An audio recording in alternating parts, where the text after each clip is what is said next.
ज्ञानञ्जनशलाकया चक्षुरुन्मीलितं येन तस्मै श्रीगुरुवे नमः। श्रीचैतन्यमनोभीष्टं स्थापितं येन भूतले स्वयं रूपकदा मह्यं ददाति स्वपदान्तिकं। वन्देऽहं श्रीगुरो श्रीयुतपदकमलं श्रीगुरोन् वैष्णवंश श्रीरूपं सग्रजातं सहगणरघुनाथं नितं तं सजीवं साद्वैतं सवधूतं परिजनसहितं कृष्ण चैतन्यदेवं श्रीराधाकृष्णपादान् सहगणललिता श्रीविशाखान्वितांश। नमो विष्णुपादाय कृष्णपृष्ठाय भूतले श्रीमति भक्तिवेदान्त स्वामिनीति नामिने। नमस्ते सरस्वती देवे गौरवाणी प्रचारिणे निर्विशेषशून्यवादी पश्चात्देशतारिणे।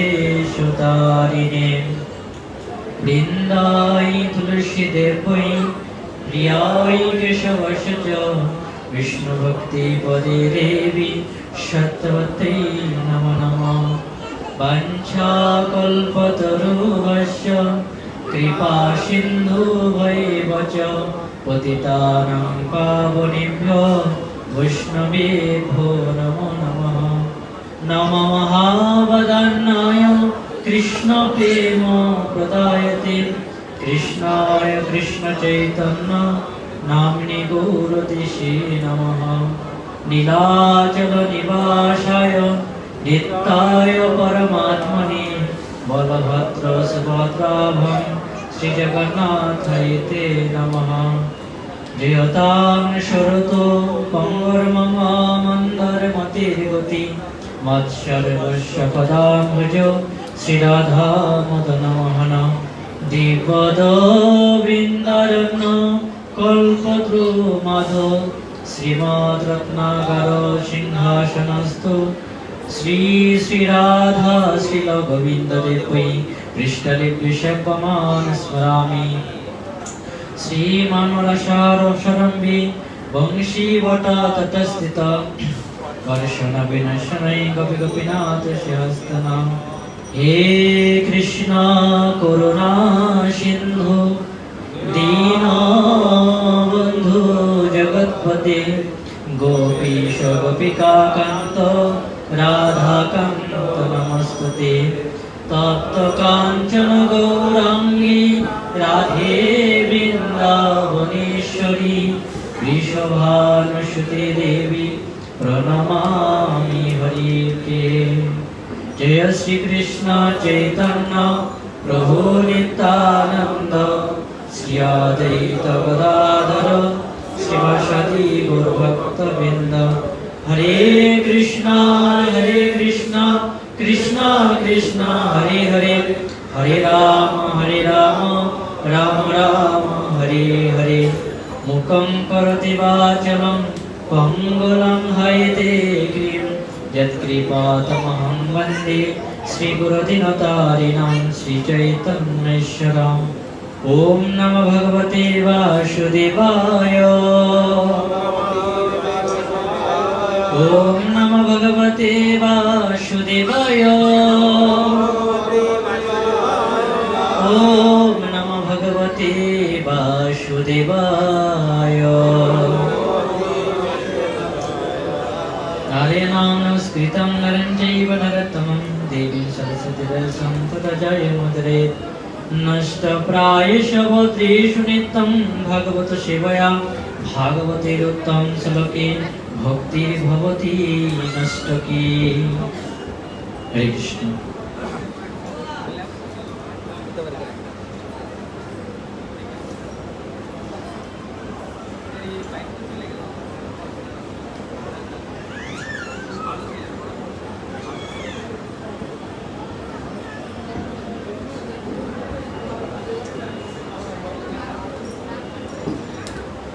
হরে কৃষ্ণ। শ্রীমদ্ ভগবত গীতা যথাযথ চতুর্থ সপ্তাহে গুণত্রয় বিভাজ্য 5 নম্বর শ্লোক। সত্যং রজস্তম ইতি গুণাঃ প্রকৃতি সম্ভবাঃ নিবদন্তি মহাবাহো দেহে দেহিনম অব্যয়ম। সত্যং রজস্তম ইতি গুণাঃ প্রকৃতি সম্ভবাঃ নিবদন্তি মহাবাহো দেহে দেহিনম অব্যয়ম। শাব্দিক অর্থ সত্যম সত্য, রজঃ রজ, তম তম ইতি এই গুণাঃ গুণসমূহ, প্রকৃতি জড়া প্রকৃতি, সম্ভবাঃ জাত, নিবদন্তি আবদ্ধ করে, মহাবাহ হে মহাবীর, দেহে এই শরীরে, দেহিনম জীবকে, অব্যয়ম নিত্য। গীতার গান। সত্য রজ তম গুণ প্রকৃতি সম্ভব, ত্রিগুণেতে বদ্ধ জীব হয়ে যায় সব। এই দেহ সেই বন্ধন নিকুর আকর, জীব অব্যয় সে বদ্ধ সেই প্রকার। অনুবাদ: হে মহাবাহু, জড়া প্রকৃতি থেকে জাত সত্য, রজ ও তম এই 3টি গুণ এই দেহের মধ্যে অবস্থিত অব্যয় জীবাত্মাকে আবদ্ধ করে। তো এই শ্লোকে আমরা দেখতে পাচ্ছি যে এই জড় প্রকৃতি হচ্ছে কি সত্য, রজ এবং তম গুণ সমন্বিত। তো জীব যদিও শুদ্ধ এবং কি নিত্য, তো চিন্ময় জগৎ থেকে জীবের এই জগতে এসেছে। তো জীব যদিও সমস্ত গুণ থেকে মুক্ত, তবুও যখন এই জড়া প্রকৃতিতে জীব পতিত হয়, তখন এই 3টি গুণের দ্বারা জীব আবদ্ধ হয়ে পড়ে। তো আমরা দেখতে পাই যে বৃষ্টির জল কি শুদ্ধ, শুদ্ধ কিনা? বৃষ্টির জল একবারে পিওর। যখন মাটিতে পতিত হয়, তো যে স্থানে জল বৃষ্টির জল পতিত হয়, তো সেখানে ময়লা আবর্জনা থাকে, অনেক সময় ভালো জল থাকে। যদি ভালো জলের কাছে এই বৃষ্টির জলটি পড়ে, সেই ভালো জলের সাথে কি হয়? মিশ্রিত হয়। যদি কাদা বা ময়লা আবর্জনার মধ্যে এই জল পতিত হয়, তাহলে সেই জল কি ময়লা দ্বারা কি কলুষিত হয়ে যায়। তো তেমনি আমরা শুদ্ধ আত্মা এই জড়জগতে পতিত হয়েছি। তো এই জড়জগতে 3টি গুণ রয়েছে। এই 3টি গুণ দ্বারা জীব কি হচ্ছে? আবদ্ধ হচ্ছে। কেউ সত্ত্বগুণের দ্বারা আবদ্ধ হচ্ছে, কেউ রজগুণের দ্বারা আবদ্ধ হচ্ছে, কেউ তমগুণের দ্বারা আবদ্ধ হচ্ছে। তো প্রভুপাদ এখানে বলছেন, জীব যেহেতু তাদের বিভিন্ন প্রকৃতি অনুসারে ভিন্ন ভিন্ন দেহ প্রাপ্ত হয়, তাই তাদের এই প্রকৃতি অনুসারে তারা সেই কর্ম করতে বাধ্য হয়। নানা রকম সুখ ও দুঃখের সেটি হচ্ছে কারণ। তো জীব কি হয়? এই প্রকৃতিতে ভিন্ন ভিন্ন দেহ কি হয়? প্রাপ্ত হয় তার কর্ম অনুসারে। সে যখন বিভিন্ন দেহ প্রাপ্ত হয়, সেই দেহে তাকে কর্ম করতে কি হয়? বাধ্য হতে হয়। তো একটা পশু শরীরে সে যখন আবদ্ধ হয়, সেই পশু শরীরে তার যেমন জীবন নির্বাহ সেভাবে সে চলতে বাধ্য হয়। কেউ যখন মানব শরীর প্রাপ্ত হয়, সেই মানব শরীরে অনুসারে সে চলতে বাধ্য হয়। তো আমরা দেখতে পাই যে দেবরাজ ইন্দ্র তার গুরুদেব বৃহস্পতির অভিশাপে কি দেহ প্রাপ্ত হয়েছিল? শুকরজনী প্রাপ্ত হয়েছিলেন। তো এক সময় দেবরাজ ইন্দ্র কি করেছিলেন? স্বর্গলোকে তার অপ্সরাদের সাথে ভোগ উন্মত্ত হয়েছিলেন। তো এমত অবস্থায় তার গুরুদেব যখন সেই সবার মধ্যে উপস্থিত হয়েছেন, তো সে এতটাই বিহ্বল হয়েছিলেন যে তার গুরুদেব এসেছে, তাকে সম্মান জ্ঞাপন করতে হবে সেটাও তিনি ভুলে গিয়েছেন। তো গুরুদেব চিন্তা করলেন যে শিষ্যের এত অধঃপতন হয়েছে, সে স্বর্গলোকে থাকার যোগ্য নয়। তাকে অভিশাপ দিলেন যে সে কি হবে, শূকর যোনি প্রাপ্ত হবে। তো তার গুরুদেব বৃহস্পতির অভিশাপের ফলে ইন্দ্রদেব যখন শূকর শরীর প্রাপ্ত হয়েছেন, তো এই মর্ত্যলোকে সে শূকর যোনি প্রাপ্ত হয়ে তার জীবন অতিবাহিত করছিলেন। তো শূকর কোথায় অবস্থান করে? সাধারণত শূকর কোথায় থাকে? শূকর হচ্ছে ময়লা নর্দমার মধ্যে অবস্থান করে। খায় কি? মানুষের বিষ্ঠা। তো ময়লা আবর্জনার মধ্যে যে থাকে সেটাকে সে অত্যন্ত একটা আরামদায়ক স্থান বলে সে মনে করছে। আর সে যখন বিষ্ঠা খাবার গ্রহণ করছে, তখন সেই খাবারটাকে সে অমৃত বলে মনে করছে। সে মনে করছে যে এর থেকে উৎকৃষ্ট খাবার আর নেই। তার কাছে উৎকৃষ্ট খাবার এই বিষ্ঠা। আমাদের উৎকৃষ্ট খাবার কি? ভগবত মহাপ্রসাদ, যখন আরো সুন্দর করে রান্না করা হয় নাকি। তো এই অমৃত সে কি বিষ্ঠাকে বলে মনে করছে, কেননা সেটা সে শরীরে প্রাপ্ত হয়েছে। তো এইভাবে সে বিবাহ বন্ধনে আবদ্ধ হয়েছে, সে শূকর শরীরে তার অনেক সন্তান সন্ততি হয়েছে। যখন তার শূকর শরীরের নির্দিষ্ট কাল অতিবাহিত হয়ে যাচ্ছে, ব্রহ্মা চিন্তা করলেন, কি চিন্তা করলেন? যে ইন্দ্রদেবের এখন স্বর্গলোকে ফিরে আসার সময় হয়েছে। তো আমি তাকে মনে করিয়ে দিই, সে যে শূকর শরীর প্রাপ্ত হয়ে সেখানে অবস্থান করছে, তার জায়গা এটা নয়।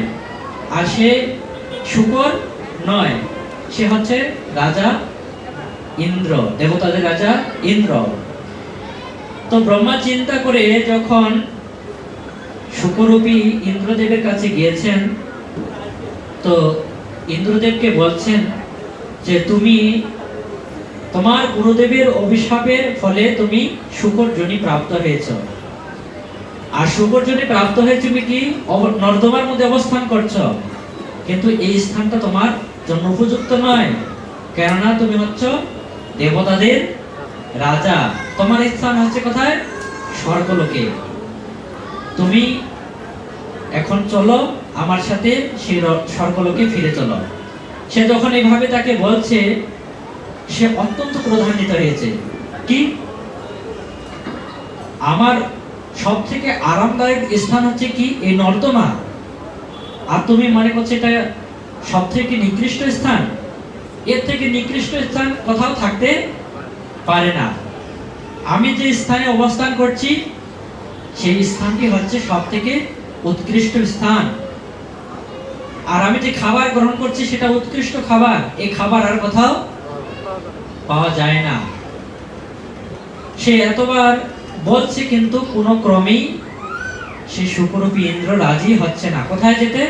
স্বর্গে যেতে। সে যখন রাজি হচ্ছে না, ব্রহ্মা চিন্তা করলেন যে কি উপায় করা যায় তাকে স্বর্গলোকে ফিরে নেওয়ার জন্য।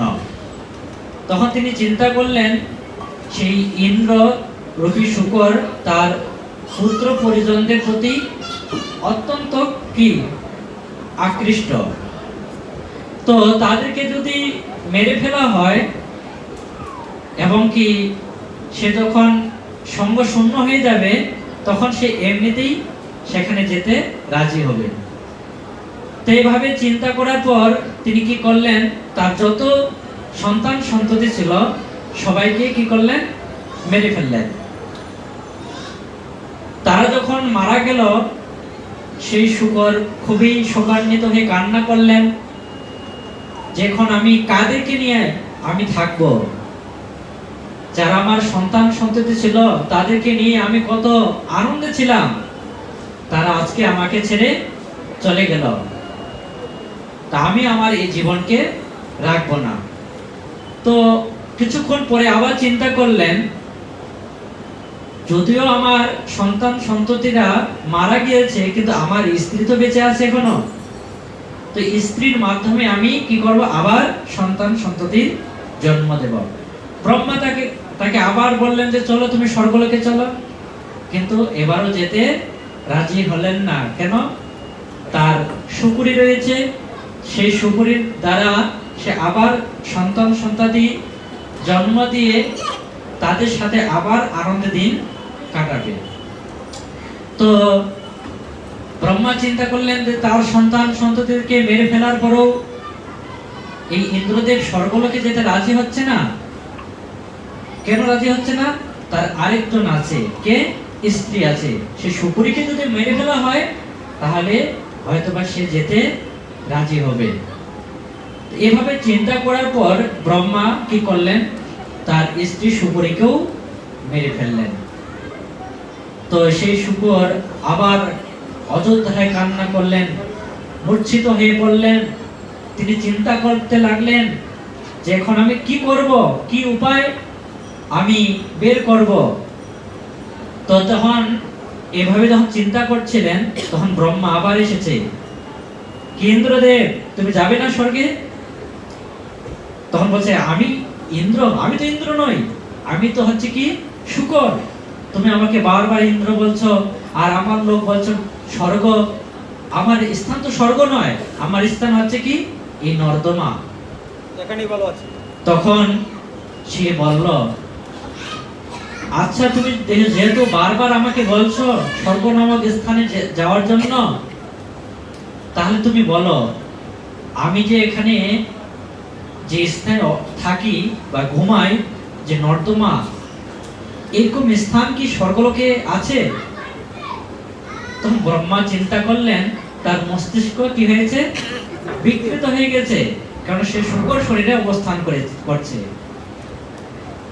তো তাকে নেওয়ার জন্য তিনি বললেন, হ্যাঁ হ্যাঁ এরকম স্থান আছে, কিন্তু এর থেকে আরো উন্নত স্থান এটা। এবং তাকে আবার জিজ্ঞেস করলেন যে আমার স্ত্রী যে মারা গিয়েছে, আমার স্ত্রীকে কি সেখানে আবার ফিরে পাবো? বলছে, হ্যাঁ তোমার স্ত্রীকেও সেখানে তুমি ফিরে পাবে। তো এরকম যখন সান্ত্বনা পেয়েছে, আশ্বস্ত হয়ে সে কি করলেন, স্বর্গলোকে যাওয়ার জন্য রাজি হলেন। তো রাজি হওয়ার সাথে সাথে সেই শুকর কি করলেন, ব্রহ্মার সাথে যেতে শুরু করলেন। তো যেতে যেতে স্বর্গলোকের কাছে গিয়েছে, আস্তে আস্তে তার চেতনা ফিরে আসতেছে। তার চেতনা কি ফিরে আসতেছে? এটা তো হচ্ছে কি অবন্তিনগর, এটা রাজধানী, স্বর্গের রাজধানী।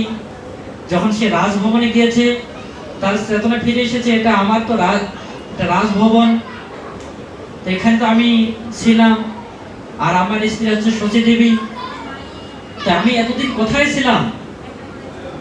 তখন তার চেতনা ফিরে এসেছে, ছি ছি, আমি এতদিন একটা ময়লা নর্দমার মধ্যে ছিলাম, আর মানুষের বিষ্ঠা গ্রহণ করে আমি আমার কি জীবন ধারণ করতাম। আমি কত নিকৃষ্ট খাবার গ্রহণ করেছি, আর কত নিকৃষ্ট স্থানে আমি অবস্থান করেছি। তখন তার চেতনা ফিরে এসেছে।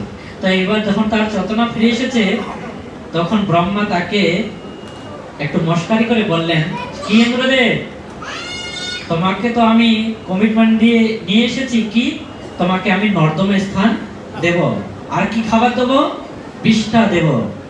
তুমি কি নর্দমা স্থানে থাকবে, আর কি বিষ্ঠা আহার করবে? না না না না, ছি ছি ছি বলে তিনি বললেন, না না, আমি এতদিন যে খাবার গ্রহণ করছি সেটা সব থেকে নিকৃষ্ট খাবার গ্রহণ করেছি। কিন্তু সেই ইন্দ্রদেব যখন শুকর শরীরে ছিলেন, সেই বিষ্ঠাটাকে সে কি অমৃত খাদ্য বলে মনে করেছিলেন কিনা, এবং নর্দমাকে সব থেকে একটা উৎকৃষ্ট স্থান বলে মনে করেছেন। কিন্তু সে যখন সেটা থেকে মুক্ত হয়েছেন, তখন তার চেতনা ফিরে সে মনে করছে, না, এটা উৎকৃষ্ট স্থান নয়, সর্বনিকৃষ্ট স্থান, আর সর্বনিকৃষ্ট খাবার আমি গ্রহণ করেছি। তো এভাবে প্রত্যেকটা জীব গুণের প্রভাবে তার বিভিন্ন কর্মফল অনুসারে বিভিন্ন যোনি প্রাপ্ত হচ্ছে, বিভিন্ন শরীরে অবস্থান করছে। তো এই মানব শরীরেও মানুষ বিভিন্ন তিনটি গুণের দ্বারা আবদ্ধ হয়ে কি করছে, তার অসত্যকে সত্য বলে মনে করছে। যারা সত্য গুণে তারা কি সেটাকে বাস্তব বলে মনে করছে। তো এভাবে প্রভুপাদ এখানে বললেন যে বিভিন্ন প্রকৃতি অনুসারে ভিন্ন ভিন্ন দেহ প্রাপ্ত হয়, তাই তাদের সেই প্রকৃতি অনুসারে তারা সেই কর্ম করতে বাধ্য হয়। নানা রকম সুখ এবং দুঃখের সেটাই হচ্ছে কারণ। তো এইভাবে আমরা এই জড়জগতে বিভিন্ন জনি প্রাপ্ত হয়ে আমরা বিভিন্ন প্রকার দুঃখ ক্লেশ ভোগ করছি কিনা? সকলে আমরা দুঃখ কষ্ট পাচ্ছি, সেটা মানব শরীরে হোক, অন্য কোনো পশু শরীরে হোক, যে শরীরে অবস্থান করছে সে সেই শরীরে দুঃখ কষ্ট পাচ্ছে। তো এই জন্য আমাদের উচিত এই দুঃখময় জগৎ থেকে মুক্ত হয়ে আমাদের নিত্যালয় ভগবত ধামে ফিরে যাওয়া। আর সেখানে যদি আমরা যেতে চাই তাহলে প্রকৃতিতে যে তিনটি গুণ আছে সেই তিনটি গুণ থেকে অবশ্যই আমাদেরকে মুক্ত হতে হবে। যদি মুক্ত হতে না পারি তবে প্রকৃতির নিয়মে আমাদের বিভিন্ন জনি ভ্রমণ করে বিভিন্ন প্রকার দুঃখ কষ্ট ভোগ করতে হবে। এবং এভাবে দুঃখ কষ্ট 6 নম্বর শ্লোক, তত্র সত্যম নির্মলা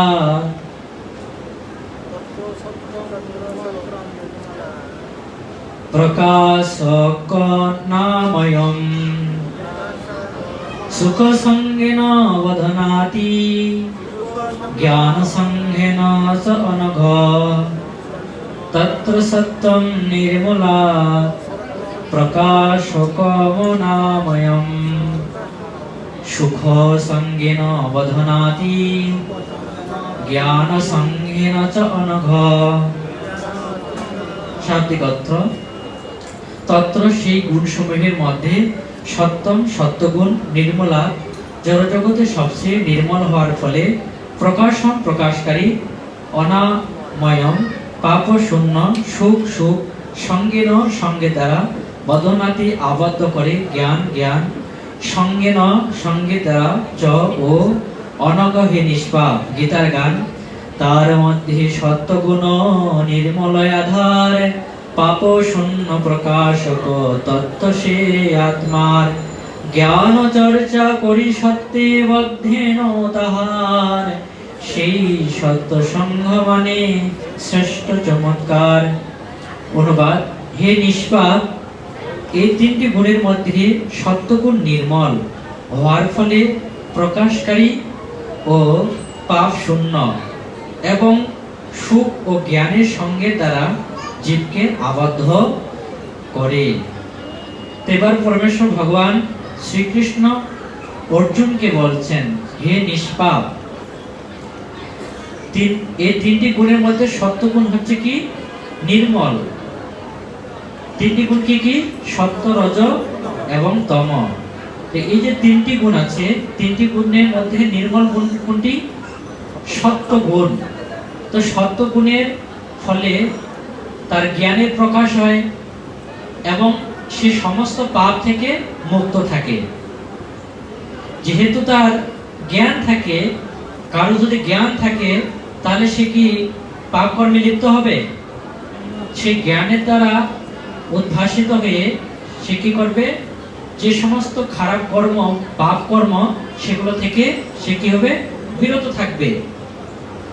যদি সে পাপ কর্ম না করে তাহলে সে অবশ্যই আনন্দ এবং সুখ অনুভব করবে, সুখ পাবে কিনা?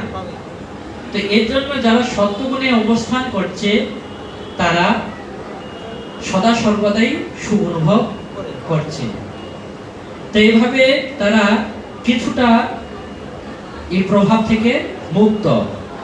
কিন্তু যেহেতু সে নিজেকে সব থেকে সুখী বলে মনে করছে এবং এই জগতে মধ্যে নিজেকে সব থেকে জ্ঞানী বলে মনে করছে, এই জন্য এই অহংকারের দ্বারাও সে আবদ্ধ। এটাও জড়জগতে আবদ্ধ হওয়ার একটি কারণ, যে আমি সব থেকে জ্ঞানী বলে মনে করছি। তো আমরা দেখতে পাই যে বৈষ্ণব আচার্যরা তারা ভগবানের সেবা সম্পাদন করে তারা সমস্ত গুণ থেকে মুক্ত হয়ে তারা ভগবানের বিশেষ কৃপা লাভ করেছেন। তথাপিও তারা নিজেদেরকে সর্বনিকৃষ্ট বলে মনে করেছেন। যে নরোত্তম দাস ঠাকুর, যার জন্য শ্রী চৈতন্য মহাপ্রভু স্বয়ং পদ্মায় তার জন্য প্রেম গচ্ছিত রেখে গেছেন। পদ্মা তীরে এসে সেই নরোত্তম দাস ঠাকুর তার গচ্ছিত প্রেম সে প্রাপ্ত হয়েছিলেন এবং অষ্টসাত্ত্বিক বিকার ভাব প্রাপ্ত হয়েছেন কিনা। তার গায়ের বর্ণ পরিবর্তন হয়েছিল। শ্রী চৈতন্য মহাপ্রভুর সেই প্রেম লাভ করা সত্ত্বেও তিনি নিজেকে কি মনে করেছেন? মৌসম পতিত প্রভু না পাইবে আর। আমার থেকে নিকৃষ্ট পতিত জীব এই জগতে নেই। তো যে গাছে বেশি ফল ধরে সেই গাছের ডালপালা কি উপরের দিকে থাকে নাকি নুয়ে থাকে? যদি ফল বেশি ধরে তাহলে সেই গাছের ডাল নুয়ে পড়ে, মাটির দিকে নুয়ে পড়ে। তেমনি যে ভগবানের কৃপা লাভ করেছে, সমস্ত গুণ থেকে মুক্ত হয়েছে, সর্ব উৎকৃষ্ট হয়েছেন, তিনি সব থেকে নিকৃষ্ট নিজেকে মনে করেন।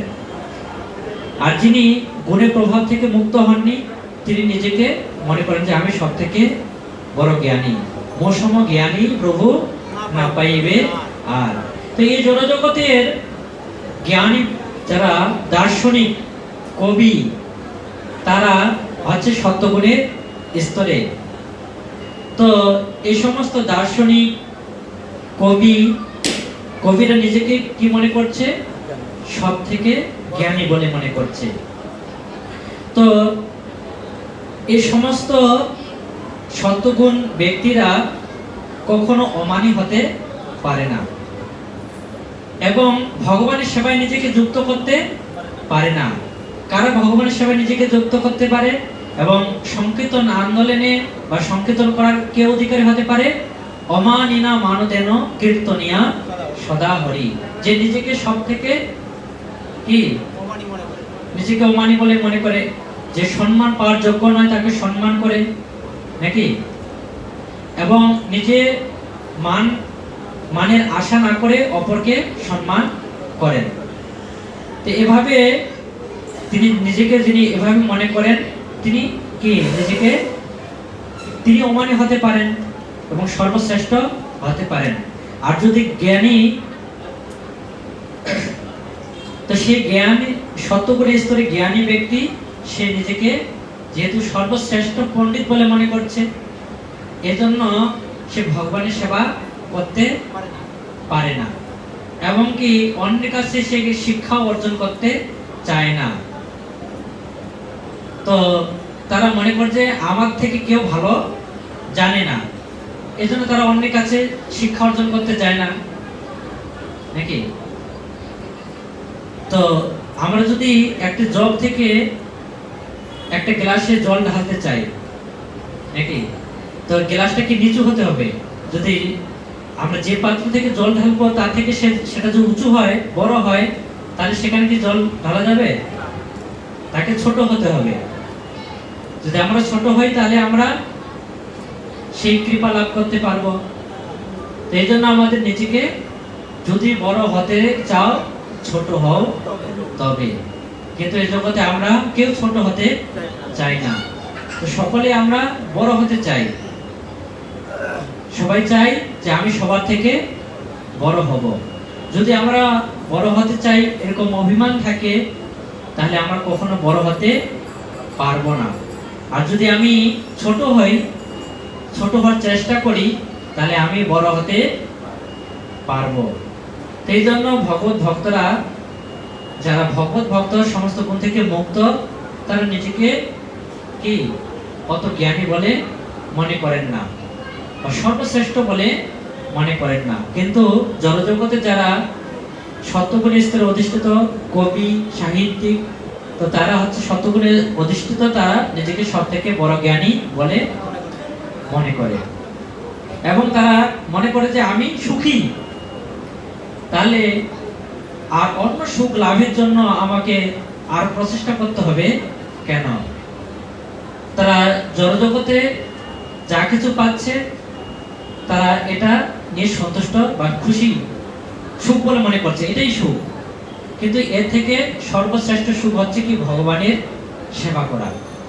ভগবানের সেবা করাটা হচ্ছে সর্বশ্রেষ্ঠ সুখ, সুখ কি না? তো এই জড়জগতের সুখটা সুখ নয়, তো ভগবানের সেবা করার মাধ্যমে যে সুখ, সেটা হচ্ছে সর্বশ্রেষ্ঠ সুখ। তো এই জন্য যারা সত্যগুণে রয়েছে তারা পারমার্থিক উন্নতি সাধন করতে পারে না। তো এই সমস্ত সত্যগুণের স্তরে অধিষ্ঠিত ব্যক্তি সর্বোচ্চ লোক কোথায় যেতে পারে? সত্যলোকে যেতে পারে, মহলোকে যেতে পারে, তো এর ঊর্ধ্বে আর যেতে পারে না। এবং কি এর ঊর্ধ্বে যে আরো কিছু রয়েছে তারা সেটা জানে না, এবং কি তারা সর্বোচ্চ স্বর্গলোক পর্যন্ত জানে যে আমি যে পূর্ণ কর্ম করছি, আমি অন্যের উপকার করছি, এটার মাধ্যমে আমি স্বর্গে যাব। কিন্তু স্বর্গে যাওয়া বা কোনো উচ্চতর লোকে যাওয়া আমাদের জীবনের উদ্দেশ্য নয়। তা আমাদের জীবনের উদ্দেশ্য হচ্ছে এই জড়জগতের পাপ পঙ্কিলময় জীবন থেকে মুক্ত হয়ে আমাদের নিত্যালয় ভগবত ধামে ফিরে যাওয়া, কেননা সেখানেই নিত্য সুখ এবং আনন্দ বিরাজমান। এই জড়জগতে প্রকৃত সুখ নেই। হয়তোবা আমরা এটাকে সুখ বলে মনে করছি, কিন্তু আদৌ এটা সুখ নয়, এটা হচ্ছে দুঃখেরই নামান্তর। এই জগতে কখনো সুখ আছে, কখনো দুঃখ আছে, কিন্তু আমাদের প্রকৃত সুখের সন্ধান আমাদেরকে করতে হবে। পরের শ্লোক 7 নম্বর শ্লোক। রজোরাগাত্মক বিদ্ধি তৃষ্ণা সঙ্গ সমুদ্ভবম তন্নিবধনাতি কন্তেয় কর্ম সঙ্গেন দেহিনাম। রজোরাগাত্মকং বিদ্ধি তৃষ্ণা সঙ্গ সমুদ্ভবম তন্বধন্তি কন্তেয় কর্ম সঙ্গেন দেহিনাম। শাব্দিক অর্থ রজগুণ রাগাত্মক বাসনা অথবা অনুরাগাত্মক বৃত্তি জানবে, তৃষ্ণা আকাঙ্ক্ষা সঙ্গ আসক্তি জনিত সমুদ্ভবম উৎপন্ন তত্তা নিবদ্ধাতি আবদ্ধ করে। কন্তেয় হে কুন্তি পুত্র, কর্মসঙ্গেন সকাম কর্মের আসক্তি দ্বারা দেহিন জীবকে। গীতার গান। রজগুণ তৃষ্ণাময় শুধু ভোগ চায়, আজীবন কর্ম করি করে হায় হায়। কর্ম করে যত পারে বদ্ধতাতে হয়, অসম্ভব কর্ম চেষ্টা সুখে দুঃখে রয়।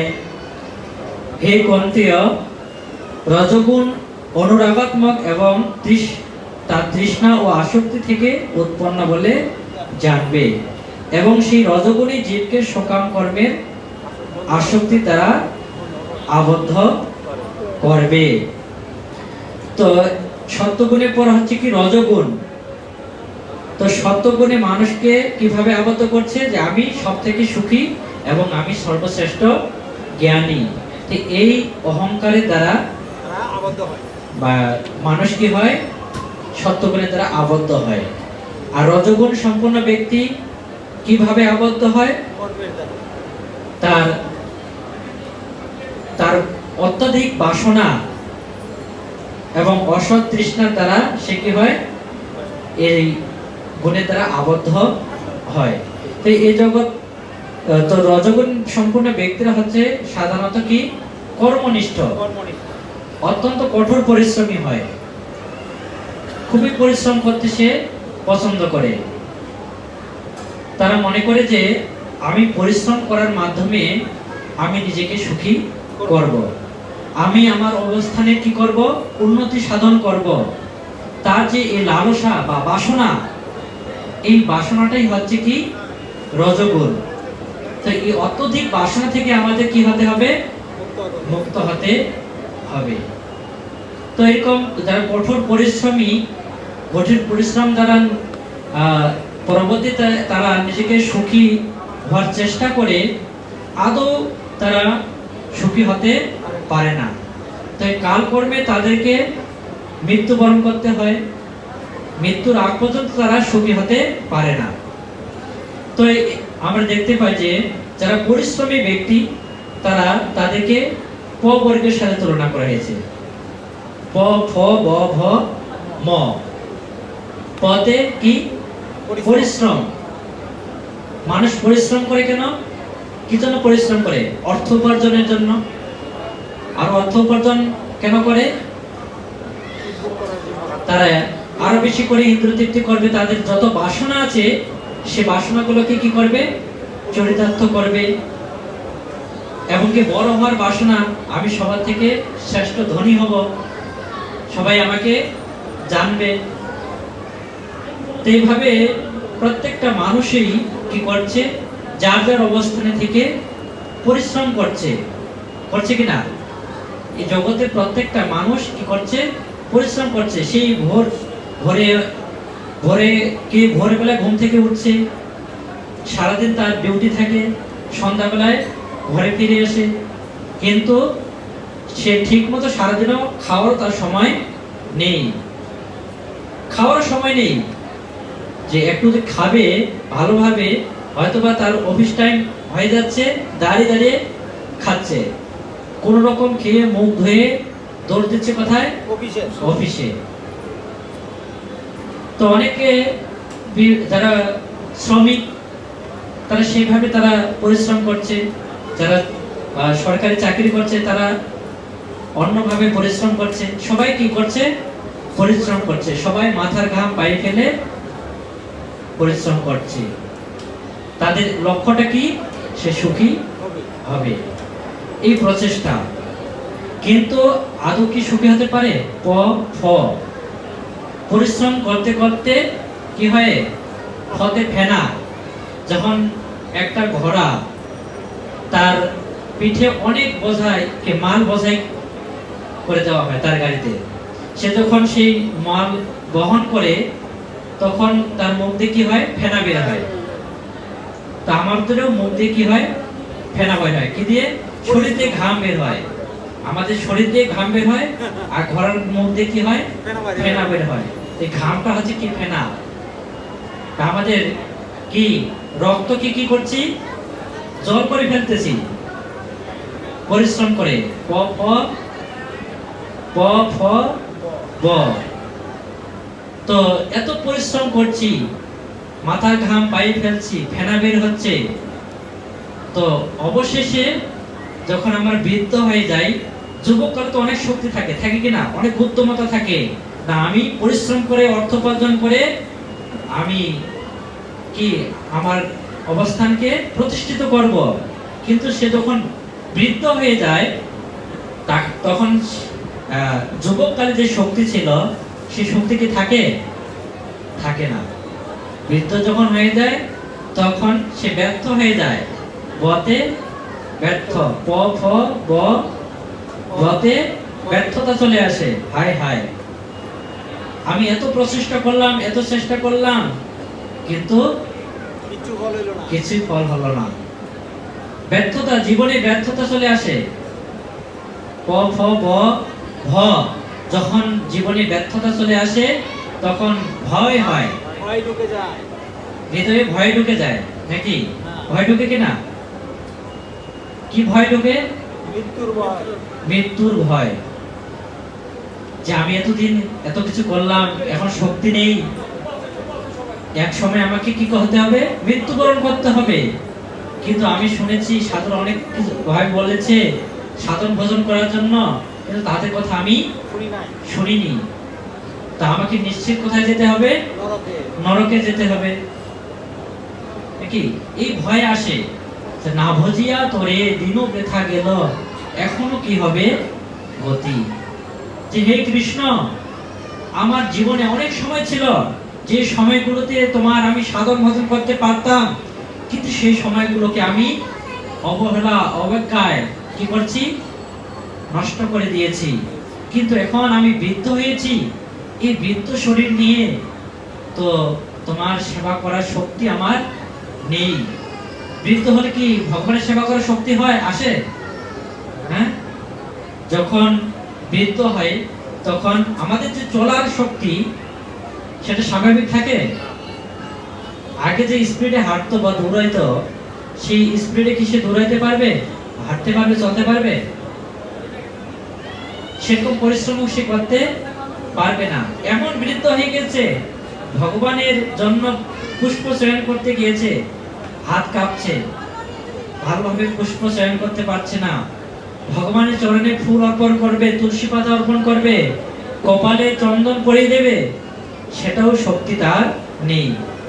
হাত কি করছে, কাঁপছে, দেবে এক জায়গায়, চলে যাচ্ছে আরেক জায়গায়।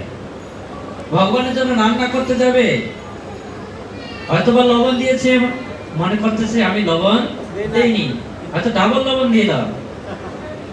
তাই এভাবে স্মৃতিশক্তি সমস্ত ক্ষমতা আমাদের কি হবে, নষ্ট হয়ে যাবে। নষ্ট হবে কিনা, সমস্ত ইন্দ্রিয়ের ক্ষমতা আমাদের কি হবে, নষ্ট হয়ে যাবে। তো এই জন্য আমাদের সময় থাকতে সাধন ভজন করা উচিত। যদি সময় চলে যায়, সময়ে গেলে সাধন হবে না। এজন্য সময় থাকতে আমাদের সবকিছু করতে হবে। যদি সময় চলে যায়, যতই আমরা সেই সময়গুলি ফিরে নেওয়ার জন্য চেষ্টা করি, সেই সময়গুলো আমরা ফিরে পাবো না। পাবো কি? তাহলে আমাদের মধ্যে ভয় আসবে, সারা জীবন কিছু করলাম না, হায় হায় কৃষ্ণ তোমার সেবা আমি করলাম না, আমাকে না জানি কোন নরকে গিয়ে শাস্তি ভোগ করতে হয়, আবার মৃত্যুর পর কোন জনি প্রাপ্ত হতে হয়। সাধুরা তো আমাকে বলেছে যদি ভগবানের সেবা না করি তাহলে আমাদের 84 লক্ষ জনি ভ্রমণ করতে হবে। 84 লক্ষ জনির মধ্যে কোন জনে আমাকে গ্রহণ করতে হবে, কি না কি দুঃখ আমাকে ভোগ করতে হবে জানি না। তার মধ্যে ভয় আসে। তো ভয় আসলে কি হবে, তো এক সময় তার মৃত্যু আসবে। ক ভ ব ভ, ভয়ের পর ম, এক সময় তার মৃত্যু হবে। মৃত্যু সকলের অনিবার্য কিনা, সকলের মৃত্যু এক সময় না এক সময় আসবে, কিন্তু আমরা সকলেই মনে করছি যে আমার মৃত্যু হবে না, কিন্তু সকলেরই মৃত্যু হবে। কিন্তু মৃত্যুর আগে আমাদের কি করা উচিত সেটা আমাদেরকে জানতে হবে, জেনে সেভাবে আমাদের জীবন যাপন করতে হবে, তাহলে আমাদের এই মানব জীবন সার্থক হবে। হ্যাঁ, কিন্তু আমরা এই রজগুণের দ্বারা আবদ্ধ হয়ে ভগবানের সেবা করতে চাই না, ভগবানকে ডাকতে চাই না, কারণ এটা সেই রজগুণের প্রভাব। তো এক সময় অর্জুন ভগবান শ্রীকৃষ্ণকে জিজ্ঞেস করেছিলেন যে হে কৃষ্ণ, তোমার যে মুরলী ধ্বনি, বাঁশির ধ্বনি শুনে সকলেই আকৃষ্ট হয়েছে, তোমার চরণে পতিত হয়েছে, কিন্তু আমি দেখেছি যে এখন অনেক মানুষ, অনেক জীব রয়েছে যারা তোমার বংশী ধ্বনি শ্রবণ করে তোমার প্রতি আকৃষ্ট হয়নি, তোমার চরণে পতিত হয়নি, তোমার শরণাগত হয়নি, কিন্তু কি কারণের আপনি একটু কৃপা করে বলবেন। কৃষ্ণের কাছে যখন অর্জুন জিজ্ঞাসা করেছেন, কৃষ্ণ বলছেন আজকে আমি তোমার এই প্রশ্নের উত্তর দেব না, কালকে আমরা কি করব, প্রাতঃ ভ্রমণে যাব, সেই প্রাতঃ ভ্রমণে যাওয়ার পথে তোমাকে তোমার এই প্রশ্নের উত্তর আমি দেব। তারপরের দিন সকাল যখন হয়েছে, কৃষ্ণ অর্জুন দুজনেই প্রাতঃ ভ্রমণে বেরিয়েছে। ভ্রমণ করতে করতে একটি বন পথে যাচ্ছিলেন। বন পথে চলতে চলতে অর্জুন হঠাৎ দেখতে পেলেন যে একটা ব্যক্তি কি করেছে, একটা গর্তের মধ্যে পড়ে গিয়েছে। যখন গর্তের মধ্যে পড়ে গিয়েছে, সে হঠাৎ করে উপরের দিকে তাকিয়ে দেখছে একটা কি মৌমাছির চাক।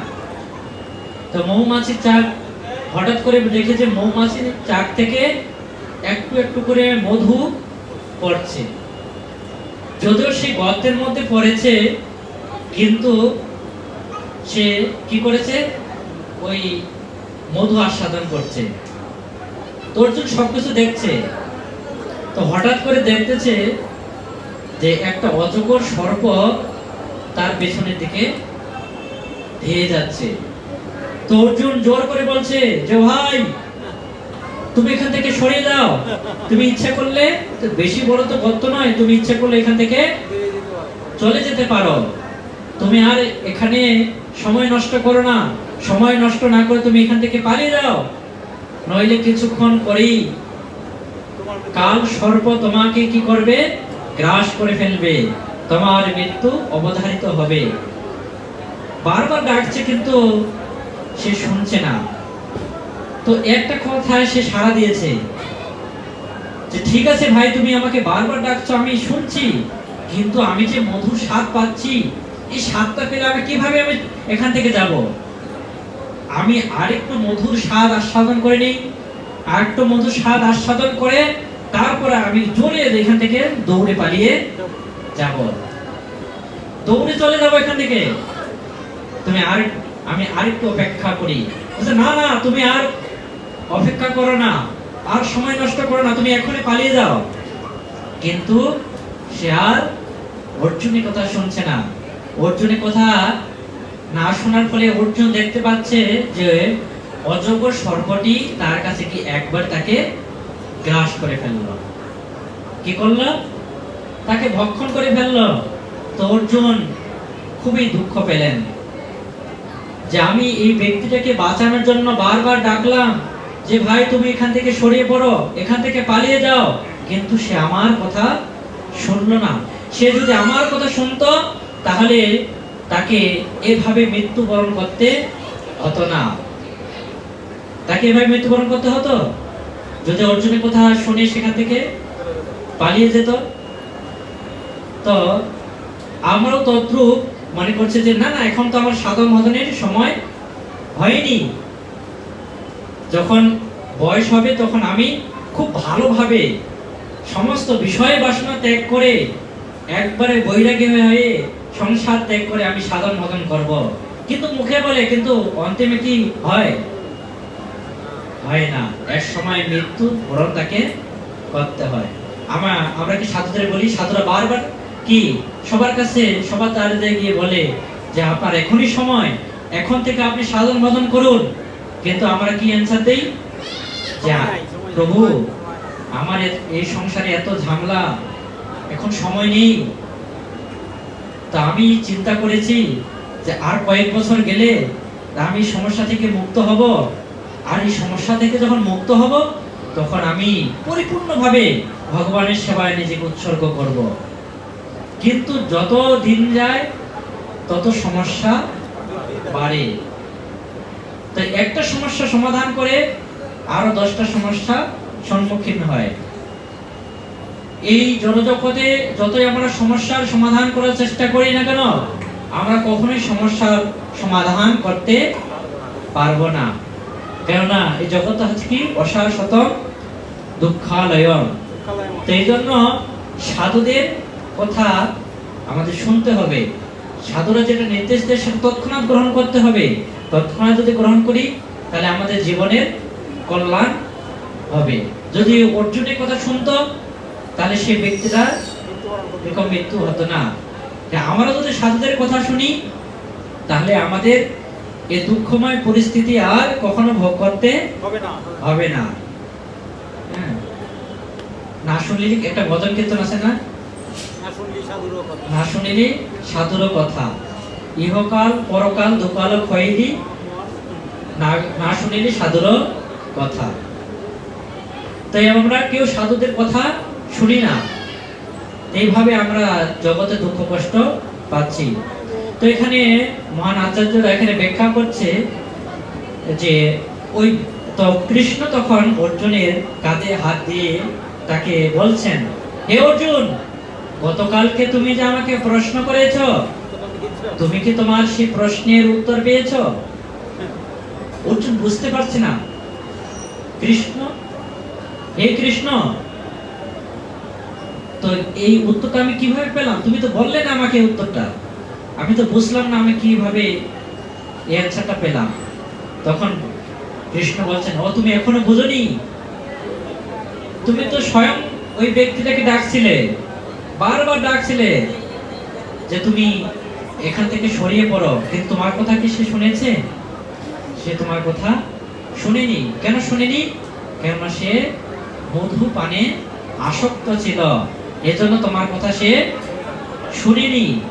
তেমনি আমি যদিও বংশীধ্বনি করি, আমার চরণে আকৃষ্ট করার জন্য আমি শাস্ত্র দিয়েছি এবং কি সাধুদের প্রেরণ করি সবার কাছে, কিন্তু তবুও তারা ভগবত ভক্তির বিসর্জন করতে বা আমার চরণে আত্মসমর্পণ করতে চায় না। কেননা তারা সংসার সুখে তারা প্রত্যেকেই মর্ত। তো এই মৌমাছি চারটাকে সংসারের সাথে তুলনা করা হয়েছে। তো এইভাবে আমরা যতই সংসারে আকৃষ্ট হয়ে থাকব, সংসারের প্রতি আমাদের যত আকর্ষণ থাকবে, বা জগতের যে কোনো বস্তুর প্রতি যত আমাদের আকর্ষণ থাকবে, তত বেশি আমরা ভগবানের প্রতি আকৃষ্ট হতে পারবো না। ভগবান থেকে আমরা কি দূরে থাকবো। তো সমস্ত পাপ থেকে মুক্ত না হলে ভগবানের প্রতি আকৃষ্ট হওয়া যায় না। যখন সম্পূর্ণভাবে পাপ থেকে মুক্ত হব, তখনই ভগবানের প্রতি আমাদের আসক্তি বৃদ্ধি পাবে। এই জন্য আমাদেরকে কি হতে হবে? সাধুদের কথা শুনতে হবে, শাস্ত্রের কথা শুনতে হবে, তাহলে আমরা এই প্রভাব থেকে মুক্ত হতে পারবো। 8 নম্বর ছিল তমঃ তু অজ্ঞানজম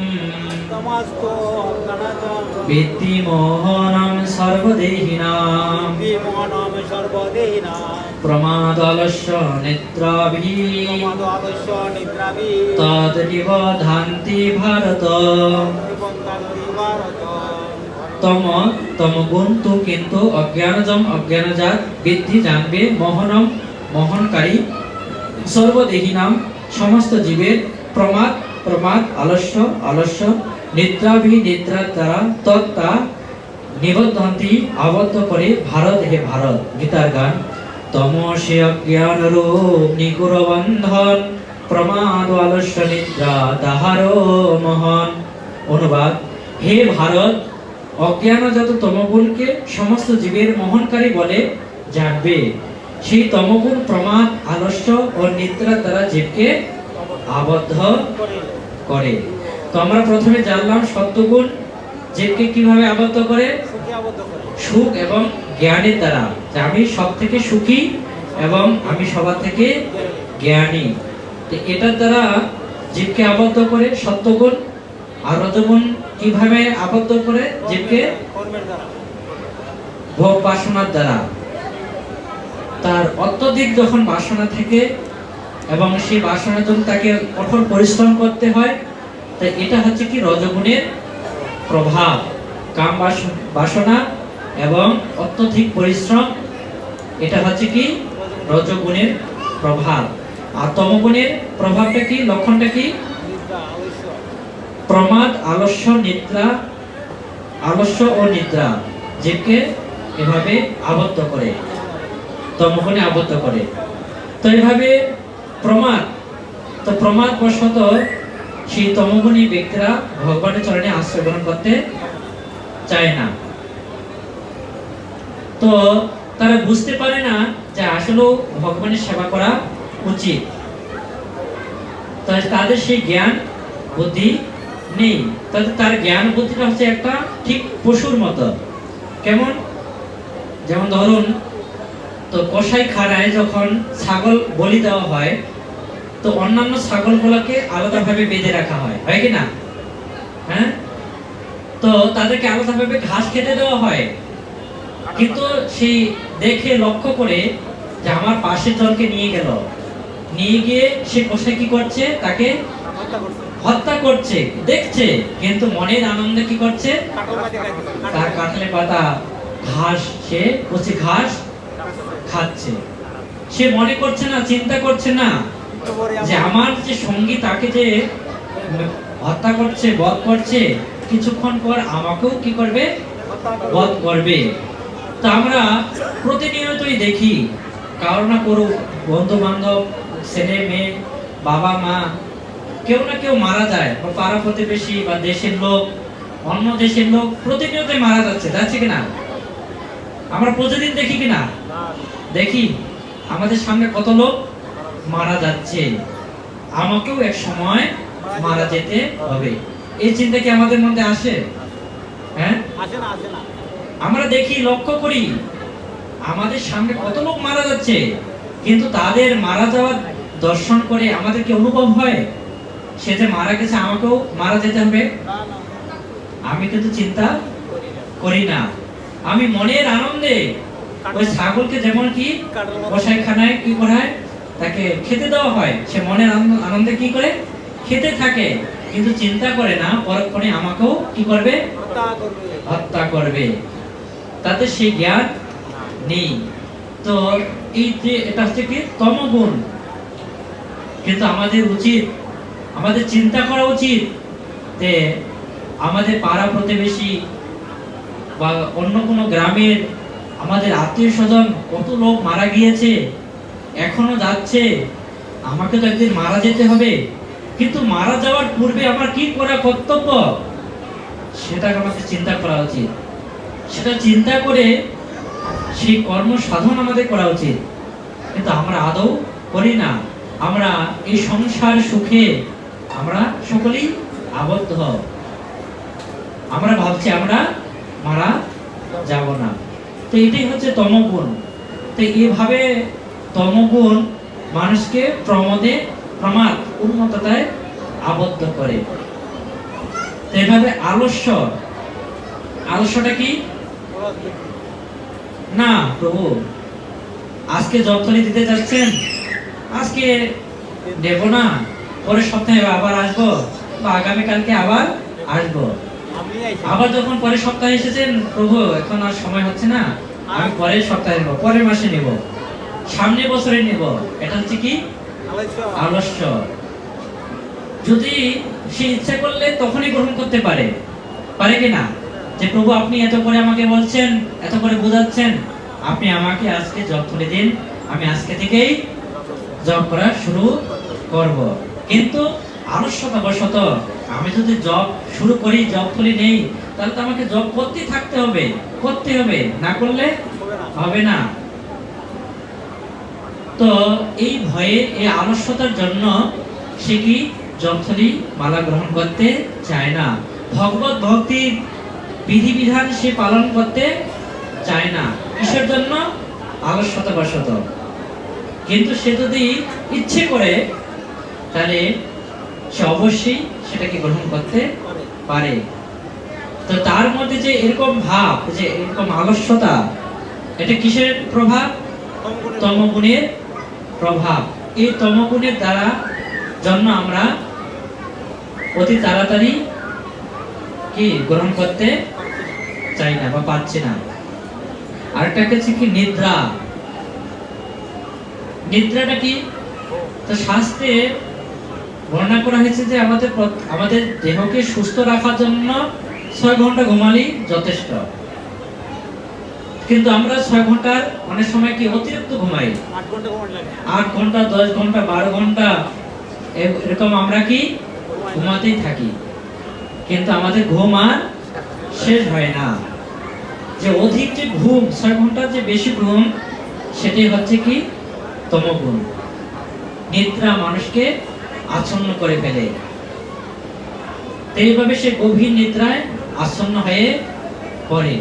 এইভাবে সে যদি 6 ঘন্টার বেশি ঘুমায়, তাহলে পরবর্তীতে ভগবান তাকে আরো ঘুমানোর সুযোগ দেবে। কি শরীর দেবে? শ্বেত ভাল্লুক দেখেছেন? শ্বেত ভাল্লুক সে কি অনেক ঘন্টা ঘুমাতে পারে, সে সারাদিনও ঘুমাতে পারে, এরকম তো এরকম আমাদের শরীর এরকম সুযোগ দেবে, সেরকম শরীর প্রদান করে যদি আমাদের। তো আমরা ইচ্ছা করলে এরকম আলস্যতা, প্রমাদ এবং নিদ্রা আমরা বর্জন করতে পারি যদি আমরা একটু সচেতন হই, আমরা চেষ্টা করি। তো আমাদের প্রত্যেকের উচিত, তা আরেকটা শ্লোক করে আমি শেষ করবো গীতা। সত্যম সুখে সঞ্জয়তি রজঃ কর্মণি ভারত জ্ঞানপি ততোত্তম প্রমাদে সঞ্জয়ত।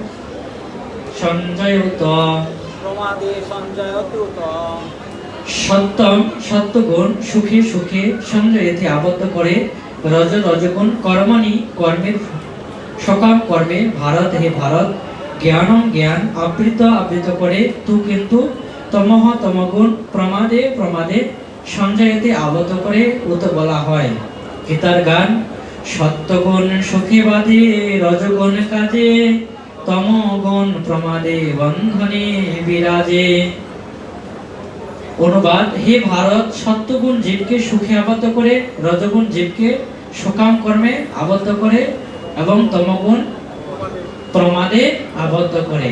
তো 9 নম্বর শ্লোকটি হচ্ছে 6, 7, 8 নম্বর শ্লোকের সারাংশ। আমরা যে এতক্ষণ ধরে 6, 7, 8 নম্বর শ্লোক আমরা শ্রবণ করলাম কিনা? কি শ্রবণ করলাম? সত্য, রজ এবং তমগুণ সম্পর্কে আলোচনা হলো। তো এই যে কয়েকটি শ্লোকের সারমর্ম এখানে বলছে, সারাংশ টেনেছে যে হে ভারত, সত্যগুণ জীবকে সুখে আবদ্ধ করে, রজগুণ জীবকে সকাম কর্মে আবদ্ধ করে এবং তমগুণ প্রমাদে আবদ্ধ করে।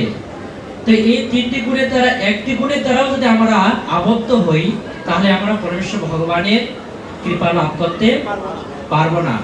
তা আমাদেরকে শুদ্ধ সত্য স্তরে উপনীত হতে হবে। তো যারা ভগবত ভক্ত তারা কি সত্য গুণেরও ঊর্ধ্বে, কেননা শুদ্ধ সত্যে উপনীত না হলে ভগবানের প্রতি আমাদের প্রেম ভক্তি জন্মাবে না। তো আমাদের এই ক্রম অনুসারে আমাদেরকে উন্নত স্তরে যেতে হবে। যদি আমরা তমগুণে থাকি, তাহলে তমগুণ থেকে কিভাবে রজগুণে আমরা যেতে পারবো সে চেষ্টা করা উচিত নাকি? সে তমগুণকে কাটিয়ে রজগুণে যেতে হবে।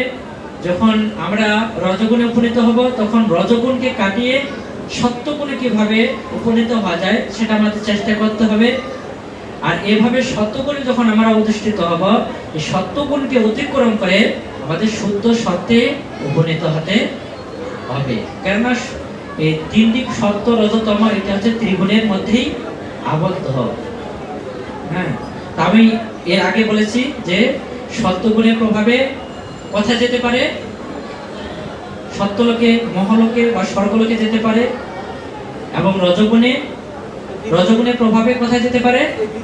এই পৃথিবীতে বা মনুষ্য শরীর সে প্রাপ্ত হতে পারে সরাসরি রজগুণের দ্বারা।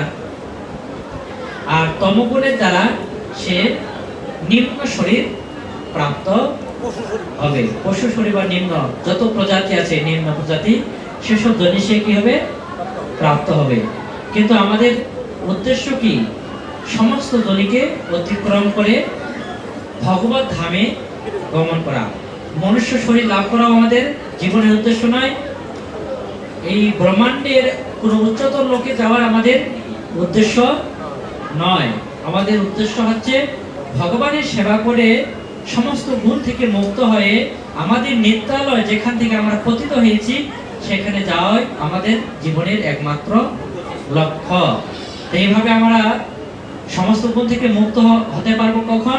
যখন আমরা সাধু গুরুর এবং শাস্ত্রের নির্দেশ অনুসারে আমাদের জীবনকে পরিচালিত করব। তো আমরা সকলেই চেষ্টা করব সাধু গুরু এবং শাস্ত্রের নির্দেশ অনুসারে আমাদের জীবনকে পরিচালিত করার জন্য। যদি আমরা এইভাবে আমাদের জীবনকে পরিচালিত করতে পারি, তাহলে আমাদের মানব জীবন কি হবে? সার্থক হবে। তা আপনারা সকলে চেষ্টা করবেন কিভাবে এই সমস্ত গুণ থেকে মুক্ত হওয়ার জন্য। जय श्रीमद् भगवद गीता पाठ की, श्रीमद् गुरु भक्तवृंद की जय। मौन पुराण श्रीमद् भागवतम की।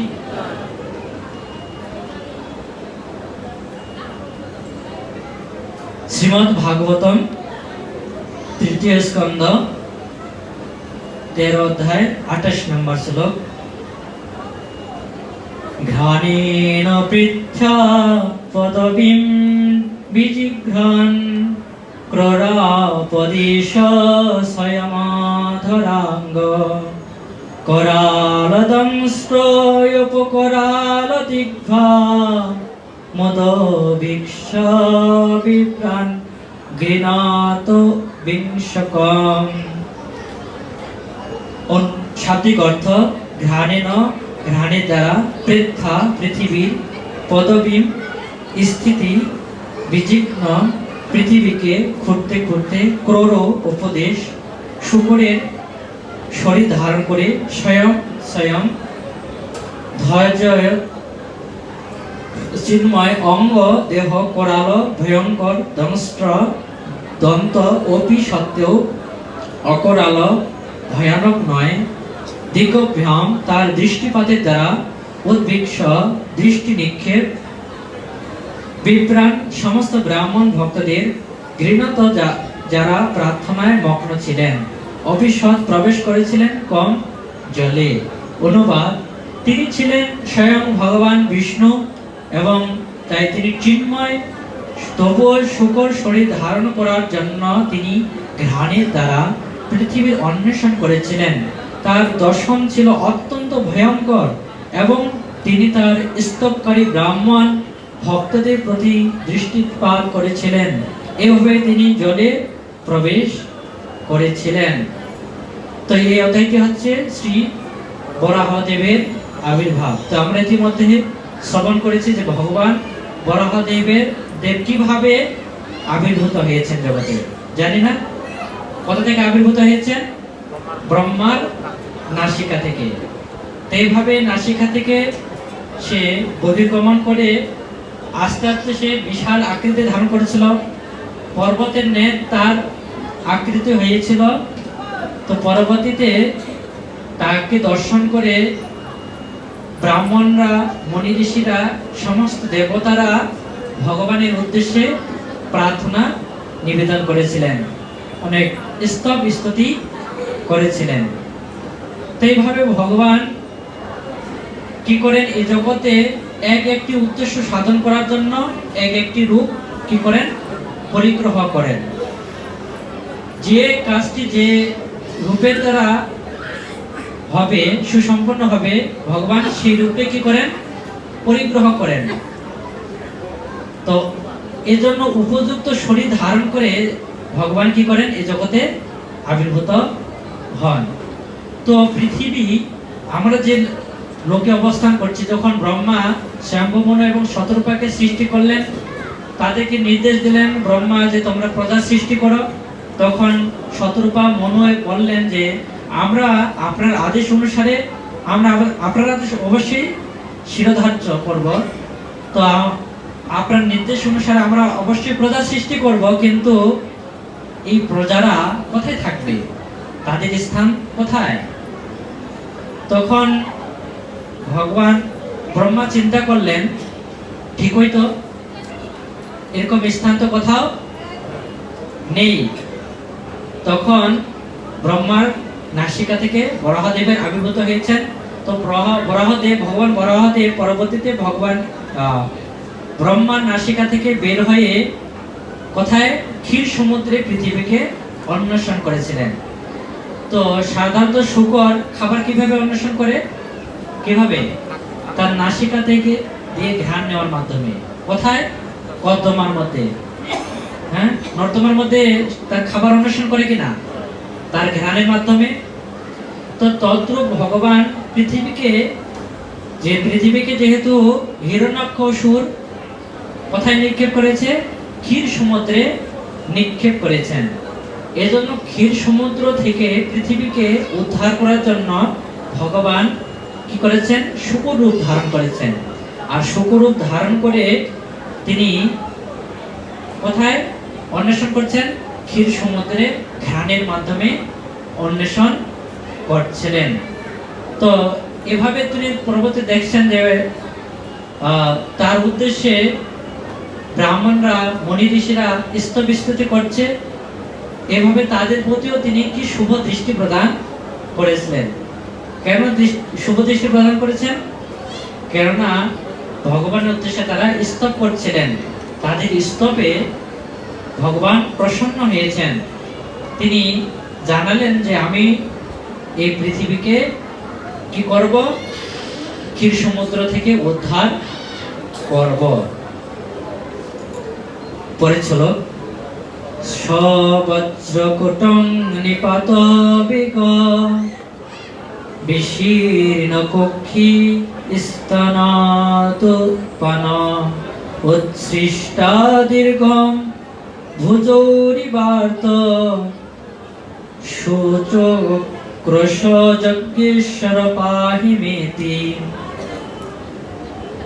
শাব্দিক অর্থ সেই বজ্র কুটঙ্গ বিশাল পর্বতের মতো শরীর, নিপাত বেগ,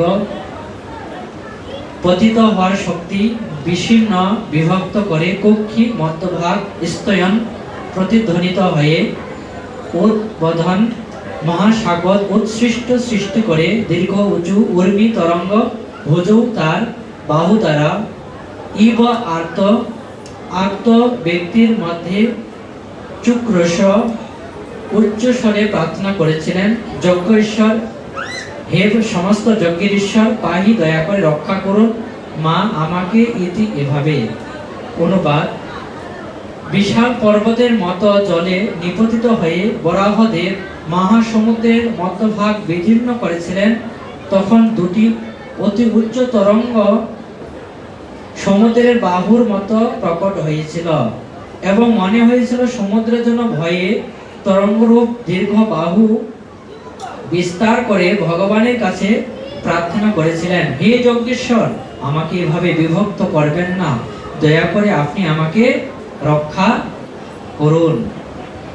যখন ভগবান বরাহদেব এরকম, তার আকৃতি কেমন হয়েছিল? বিশাল পর্বতের মতো। তো বিশাল পর্বতের মতো আকৃতি ধারণ করে কোথায় পতিত হয়েছে? ক্ষীর সমুদ্রে পতিত হয়েছে। যখন মহাসমুদ্রে নিপতিত হয়েছিলেন, যখন আমরা সাধারণত জলে ঝাঁপ দিই নাকি, বা কোনো কিছু ছড়ি, তখন কি হয়? জলটা ভাগ হয় কিনা? কেউ যখন জলে লাফ দেয় তখন জলটা দুভাগ হয়ে যায়। তো যেহেতু ভগবান একটা বিশাল পর্বতের আকার ধারণ করেছিলেন, আর সেই শরীর নিয়ে ভগবান কি করেছেন? সমুদ্রে ঝাঁপ দিয়েছেন। তাহলে সেই যে তরঙ্গ, বা সেই তরঙ্গের বেগ আরো বাড়বে কিনা? যখন জল কি হয়েছিল? দুভাগ হয়ে গিয়েছিল। তো এই দুভাগটাকে এখানে বর্ণনা করা হয়েছে যে জলের দুটি বাহু রূপ ধারণ করেছিল, আর দুই বাহু দিয়ে জল বা এই সমুদ্র ভগবানের কাছে প্রার্থনা করছিলেন। তিনি ভয়ে ভীত হয়েছিলেন, না জানি ভগবান আমাকে হত্যা করে। তো এইভাবে এই ভয়ঙ্কর পরিস্থিতি থেকে, এই বিপদ থেকে মুক্ত হওয়ার জন্য মহাসমুদ্র ভগবানের কাছে কি প্রার্থনা করেছিলেন? পাহি মাম, পাহি মাম, তা আপনি আমাকে রক্ষা করুন, রক্ষা করুন। তো আমরা দেখতে পাই ভগবান শ্রী রামচন্দ্র যখন ত্রেতা যুগে লীলাবিলাস করেছিলেন, সীতা দেবীকে রাবণ হরণ করে নিয়ে গিয়েছিলেন। তো বানরদের এবং হনুমানের প্রচেষ্টায় তারা জানতে পেরেছিলেন যে সমুদ্র পাড়ি দিয়ে রাবণ কি করেছে? লঙ্কায় সীতা দেবীকে হরণ করে নিয়ে গেছে। তখন সমস্ত বানর সেনাদেরকে নিয়ে যখন সমুদ্রের তীরে ভগবান রামচন্দ্র এসেছিলেন, তো ভগবান রামচন্দ্র সমুদ্রকে বলেছিলেন যে তুমি শ্রীলঙ্কায় যাওয়ার জন্য আমাকে পথ করে দাও। এভাবে যখন ভগবান রামচন্দ্র বলেছিলেন, কিন্তু সমুদ্র কর্ণপাত করেননি। কার কথায় কর্ণপাত করেননি? ভগবান শ্রী রামচন্দ্রের কথায় কর্ণপাত করেননি। যখন কর্ণপাত করেননি, ভগবান রামচন্দ্র ক্রোধান্বিত হয়ে তিনি তার ধনুক হাতে নিয়েছেন এবং তাকে বলেছিলেন যে যেহেতু তুমি আমার কথা শুনোনি, আমি তোমাকে বলেছিলাম যে তুমি লঙ্কায় যাওয়ার জন্য আমাকে পথ করে দাও, সেটা তুমি শুনোনি, কিন্তু আমি আমার বাণের দ্বারা তোমাকে আমি দ্বিখণ্ডিত করব, তো ভাগ করে দেব। তো এভাবে যখন তার ধনুক হাতে নিয়েছেন, তখন মহাসমুদ্র কি ভয়ে ভীত হয়েছেন। তার রূপ পরিগ্রহ করে করজোড়ে ভগবান রামচন্দ্রের কাছে ক্ষমা ভিক্ষা প্রার্থনা করেছিলেন যে হে প্রভু, আমি আপনাকে চিনতে পারিনি, আমার ভুল হয়ে গিয়েছে, আপনি আমাকে ক্ষমা করুন। তা আপনি একটা কাজ করুন, তা আপনি আমার এই সমুদ্রের উপর, এই জলের উপর কি করুন, সেতু নির্মাণ করুন, আর এই সেতু নির্মাণ করার জন্য আমি সহযোগিতা করব। তো যখন নদীর উপর সেতু হয় বা ব্রিজ হয়, তাহলে একটা খুঁটি অবশ্যই প্রয়োজন আছে কিনা? যদি না থাকে তাহলে এই সেতুটা কি তৈরি হবে? কিন্তু সমুদ্রে যে সেতু তৈরি হয়েছে পাথর দিয়ে, সেখানে কি স্তম্ভ তৈরি করা হয়েছে? স্তম্ভ তৈরি করা হয়নি। তো স্তম্ভটা কি? সমুদ্র দেবের কি সহযোগিতা, যে আমি সমুদ্র নির্মাণ, বরাহদেব যখন সমুদ্রে নিপতিত হয়েছেন, তখন সমুদ্রদেব কি হয়েছেন, ভগবানের ভয়ে ভীত হয়েছেন এবং করজোড়ে প্রার্থনা করেছিলেন যে তুমি আমাকে কি করো, রক্ষা করো। খুরো খুরো পৈ ধ্রংস্তাপ উৎপারপারম ত্রিপুররসায়ম তদর্শকম তত্র সুষুপ্তরগ্রে জাম জীবনীম স্বয়ং ভদত্ত। ভগবান বরাহদেবের তীক্ষ্ণ বাণের মতো ক্ষুরের দ্বারা জলকে বিদীর্ণ করেছিলেন এবং অসীম সমুদ্রের সীমা প্রাপ্ত হয়েছিলেন। সেখানে তিনি সমস্ত জীবের আশ্রয়স্থল পৃথিবীকে সৃষ্টির পূর্বের মতো সাহিত্য রেখেছিলেন এবং তখন তিনি স্বয়ং তাকে উত্তোলন করেছিলেন। তো অনেক সময় আমরা এখানে প্রবাদ ব্যাখ্যা করছেন যে রসায়ন শব্দটি কখনো কখনো ব্রহ্মাণ্ডের সর্বনিম্ন লোক রসাতল বলে ব্যাখ্যা করা হয়, কিন্তু ছিল বিশ্বনাথ চক্র ঠাকুর এখানে সে কথাটি প্রযোজ্য নয়। ঠাকুরের মতে এই কথাটি প্রযোজ্য নয়।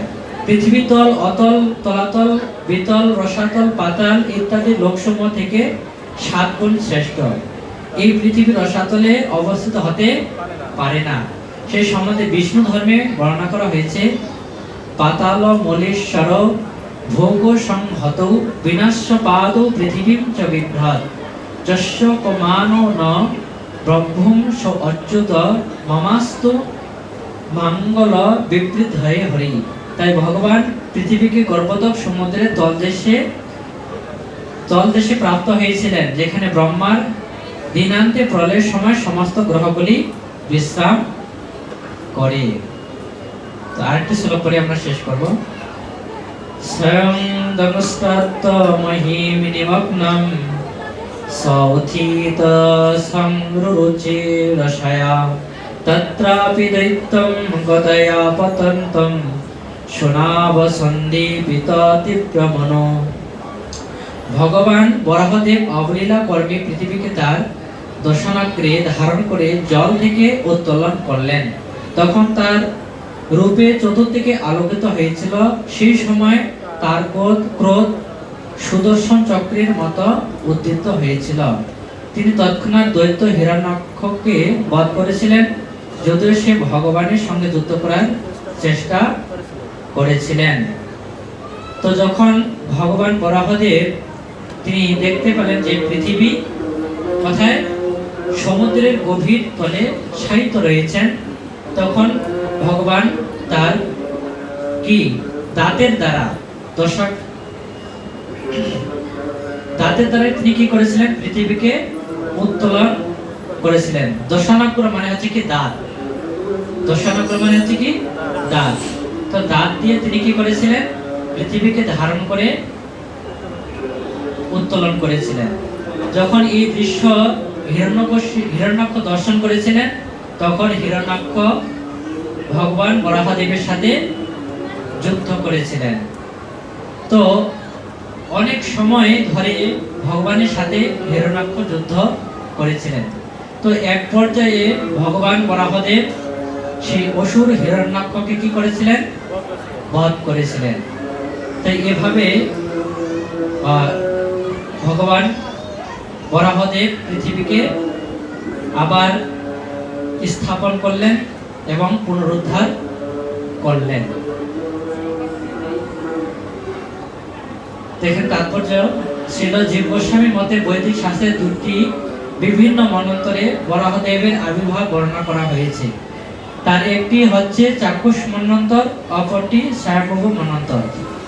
বরাহদেবের এই বিশেষ অবতরণটি হয়েছিল স্বয়ম্ভূ মন্বন্তরে, যখন মহরলোক, জনলোক, সত্যলোক আদি উচ্চতর লোকগুলি ব্যতীত অন্য সমস্ত লোকসমূহ প্রলয় বাড়িতে নিমজ্জিত হয়েছিল। বরাহদেবের এই বিশেষ অবতরণ উল্লেখিত লোকসমূহের অধিবাসীরা দর্শন করেছিলেন। শ্রীল বিশ্বনাথ চক্রবর্তী ঠাকুর মন্তব্য করেছেন যে মৈত্র ঋষি দুইটি বিভিন্ন মন্বন্তরে বরাহদেবের লীলা একত্রে বিদুরের কাছে বর্ণনা করেছিলেন। তো এইভাবে ভগবান এই জগতে অবতীর্ণ হয়ে কি করেন? বিভিন্ন রূপে বিভিন্ন লীলাবিলাস সম্পাদন করেন। কখনো তিনি মৎস্য রূপে, কখনো কুর্ম রূপে, কখনো বরাহ রূপে, কখনো নরসিংহ রূপে, কখনো মনুষ্য রূপ ধারণ করে এ পৃথিবীতে এসে বিভিন্ন প্রকার কার্য তিনি কি করেন? সম্পাদন করেন। এক একটা কার্য সম্পাদনের জন্য এক একটা রূপ পরিগ্রহ করেন। এইভাবে তিনি তার কার্য সম্পাদন করে তিনি এই লীলাগুলি আমাদের জন্য রেখে যান, যেন ভগবানের এই সমস্ত দিব্য লীলা মহিমা আমরা শ্রবণ করি, কীর্তন করি, এবং শ্রবণ কীর্তন করার মাধ্যমে আমরা জড় পুরুষ থেকে মুক্ত হতে পারি। জড় বিষয় শ্রবণ এবং বলার মাধ্যমে আমরা জড় জগতের বন্ধনে আবদ্ধ হই, কিন্তু ভগবানের বিভিন্ন কার্যকলাপ এগুলো হচ্ছে দিব্য। এই সমস্ত যে দিব্য, ভগবান বলছে জন্ম কর্ম চ মে দিব্যম এবং য বেদি তত্ত্বত ত্যক্তা দেহম পুনর্জন্ম নৈতি মামেতি সহর্জন। তো ভগবানের কার্যকলাপগুলি হচ্ছে কি? দিব্য। কিন্তু একটা সাধারণ মাছের শরীর, একটা সাধারণ শুকরের শরীর বা সাধারণ কুর্মর শরীর ভগবানের শরীরের সাথে কি এক নয়। যদিও সেরকম আকৃতি, কিন্তু এক নয়।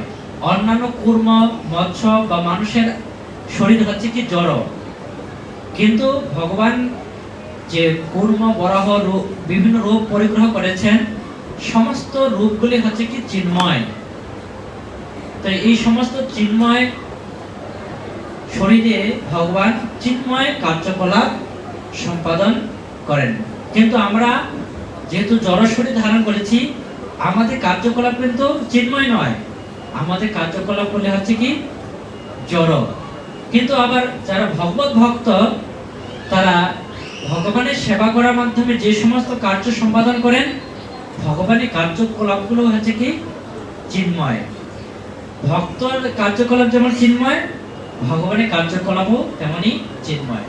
এইভাবে আমাদের উচিত ভগবানের দিব্য কার্যকলাপগুলি নিয়মিতভাবে শ্রবণ এবং কীর্তন করা, আর এভাবে জড়জগতের বন্ধন থেকে মুক্ত হওয়া। সকলে চেষ্টা করবেন এই কার্যকলাপগুলি শ্রবণ এবং কীর্তন করার জন্য। আর আমাকেও কৃপা আশীর্বাদ করবেন যেন সাধু সঙ্গে থেকে ভগবানের এই সমস্ত অপ্রাকৃত লীলা মহিমা আমি নিজেও শ্রবণ করতে পারি এবং শ্রবণ করে নিজেকে পরিশুদ্ধ করতে পারি, আমার হৃদয়ের কলুষতাকে আমি দূরীভূত করতে পারি। ভগবানের অপরাকৃত নামে যেন আমার আসক্তি আসে এবং সাধুদের চরণে থেকে আমার জীবনকে অতিবাহিত করতে পারি।